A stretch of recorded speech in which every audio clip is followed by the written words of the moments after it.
ओंकार जो आज आपके बीच बोल रहे थे, मैं सन 1996 की स्टूडेंट के लिए मैसेज देना चाहूंगा। सन 1996 में 8वीं का बोर्ड शुरू हुआ। हमारा यह पहला बोर्ड था। यह आपका बेटा और भाई और मेरा स्टूडेंट 1996 का जो पहला सेशन था, 97 में शायद 8 का रिजल्ट आया होगा। और उस समय आप दांतारामगढ़ की पहली मेरिट में ओंकार मुंड का नाम था। पहले तो तालियों से यह अभिनंदन होना चाहिए। और जब पूरे जिले की मेरिट बनी, उसमें आपका 5वां नाम था। सुनने की बात है बच्चों के लिए। मेरा एक एक शब्द आपके आने वाले बोर्ड रिजल्ट में आपके काम आएगा। मैं कोई फिलोसफर नहीं हूं, मैं एक साइकोलॉजिस्ट हूं और मैं जिस उद्देश्य से आया हूं उसकी पूर्ति करके जाना चाहता हूं। ध्यान चाहूंगा आपका, प्रताप जी माट साहब यहां हैं, मेरे आदरणीय समधी, जिनका नाम पूरा दांतारामगढ़ गर्व से लेता है। वो उस समय दांतारामगढ़ सीनियर सेकेंडरी स्कूल के प्रिंसिपल थे, स्वर्गीय भूराराम जी डूडी। उनके बड़े भाई साहब के जो लड़के हैं देवेंद्र जी, वो मेरे बहनोई हैं। बहुत मार्मिक हृदय स्पर्शी बात आप तक पहुंचाना चाहूंगा। उन्होंने दांतारामगढ़ का मेरिट रोक लिया। किस आधार पे?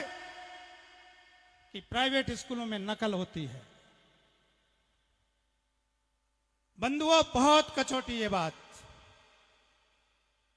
मैं चला, उस जमाने में P4 जीप होती थी मेरे पास, राजदूत मोटरसाइकिल होती थी। ये संजय जी, काला चश्मा इन बच्चों की देन है, इन अभिभावकों की देन है, इसलिए लेके आया हूं। और यहां आया सम्मानीय डूडी जी के पास, मेरे समधी थे, उनके सलाहकार थे, बहुत डायनेमिक व्यक्तित्व है सूरजाराम जी मांडिया। टेबल पे बहस हुई, कहा नहीं, विश्वास नहीं है।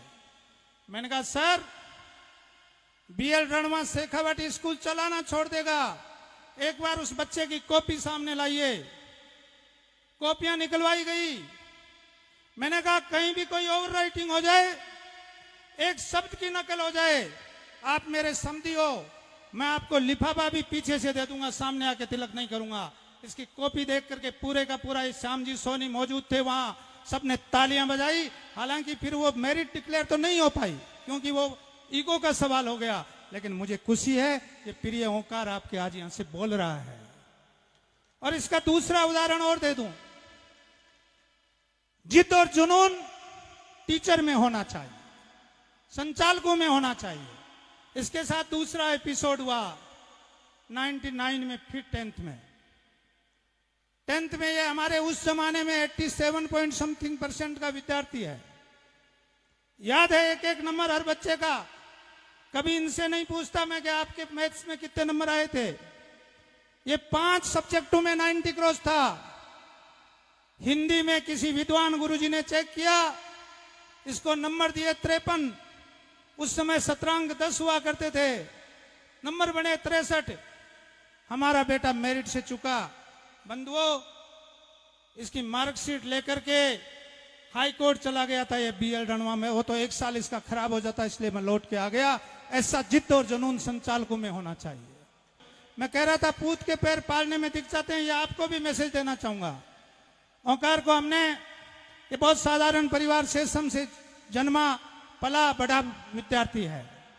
शेषम एक छोटा सा गांव है, लेकिन धन्य इनकी माता जी को, इनके परिजनों को उन्होंने शेखावाटी में बिलीव किया। जो B सेकंड कैटेगरी बताई बिलीव, वो उसका विश्वास था। मैंने इसको कोटा भेजा। एक बार ये बीमार हो गए तो मैं, मेरे जीप थी, उस जीप से इनको लाने गया।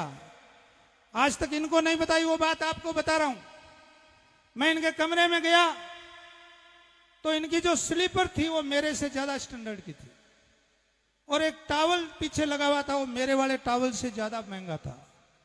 मैंने कहा हाँ, इसमें कोई दो राय नहीं, एक दिन ओंकार मुंड पूरे राजस्थान में छाएगा, एक बड़े विजन का व्यक्ति बनेगा, वो आपके सामने है।